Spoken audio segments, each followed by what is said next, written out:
कार्तिक मास जिन्होंने संपूर्ण नहीं किया है, जिन्होंने किया है वो तो ठीक है, जिन्होंने नहीं किया वो सुनो आज।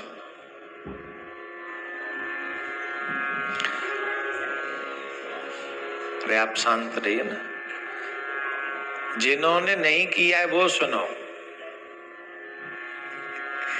जिन्होंने व्रत नहीं किया है, मतलब जिन्होंने पूरा कार्तिक नहीं स्नान किया वो सुने। अगर कार्तिक मास के लास्ट के 5 दिन, ये ध्यान रखें, इसको लिख लें आप, कार्तिक मास के लास्ट के 5 दिन अगर आप उन नियमों का पालन करें जो कार्तिक मास में पालन करने योग्य हैं, तो जो फल पूरा कार्तिक मास के स्नान का है वही फल कार्तिक मास के 5 दिन, जो आखिरी के 5 दिन है, उसका फल आपको मिल जाता है। ये हम नहीं बता रहे हैं, ये पुण्य जो है पितामह भीष्म ने धर्मराज जी को बताया। और पूरे महीने जिनसे न हो पाया हो उन्हें कम से कम 5 दिन ऐसा करना ही चाहिए। ये कार्तिक मास अपने आप में बड़ा पवित्र पुनीत है, और मैं तो कहूंगा आप भी कीजिए और अपने बच्चों से भी करवाइए, क्योंकि आप हैं तो अभी बच्चे कर लेंगे, कल को शायद आपके बच्चे न करें, समझ ही नहीं पाएंगे, इतने मोटे हो जाएंगे, शायद न कर पाए। आप कीजिए, मैं बताता हूं नियम क्या। वैसे तो 5 के 5 दिन व्रत करना चाहिए, ब्रह्मचर्य का पालन करना चाहिए, क्रोध का त्याग करना चाहिए। मैं ये शॉर्टकट में बता रहा हूं जिससे वीडियो छोटी बने और आपको सब तक पहुंच जाए। 5 जो दिन है वो कब से प्रारंभ होंगे? देव उठनी एकादशी से, और पूर्णिमा तक वो 5 दिन कंप्लीट होंगे। देव उठनी एकादशी से पूर्णिमा तक आपको ये व्रत करना है। और देव उठनी एकादशी कब है जी?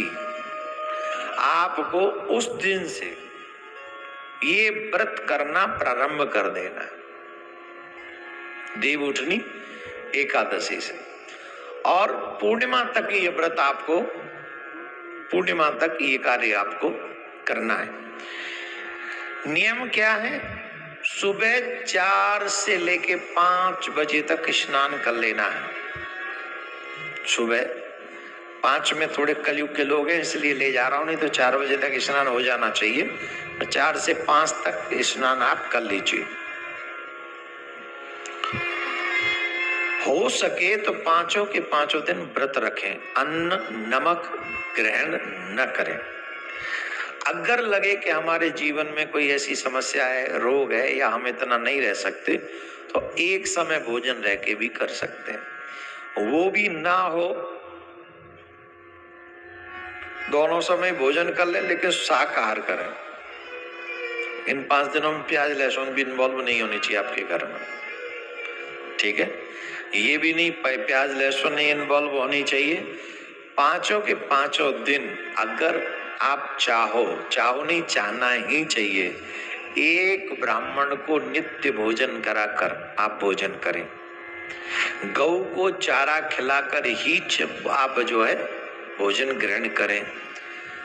पक्षियों को कुछ खिला दे तो कुछ करें उस, और जितना, अगर ये संभव नहीं कि 5 दिन हम कॉन्टिन्यूस ब्राह्मण को बुलाएं, तो आखिरी के दिन, पूर्णिमा के दिन हम 5 ब्राह्मण बुलाकर अपने घर में भोजन जिमा सकते हैं। पर डे करने की बजाय हम एक दिन में ही कर सकते हैं। ब्रह्मचर्य का पालन अवश्य करें। ये 5 दिन जो है पितामह भीष्म ने धर्मराज जी को बहुत बड़ा उपदेश दिया था। ये उपदेश 5 दिन तक चला था। ध्यान से सुनना, ये उपदेश पितामह भीष्म ने धर्मराज जी को दिया था, और धर्मराज जी को ये उपदेश 5 दिन चला था, और पितामह भीष्म आजीवन ब्रह्मचारी थे, ये आप सब जानते हैं। और इसीलिए भगवान श्री कृष्ण ने ये कार्तिक मास के ये 5 दिन जो हैं, यही 5 दिनों में उन्होंने ये उपदेश दिया था।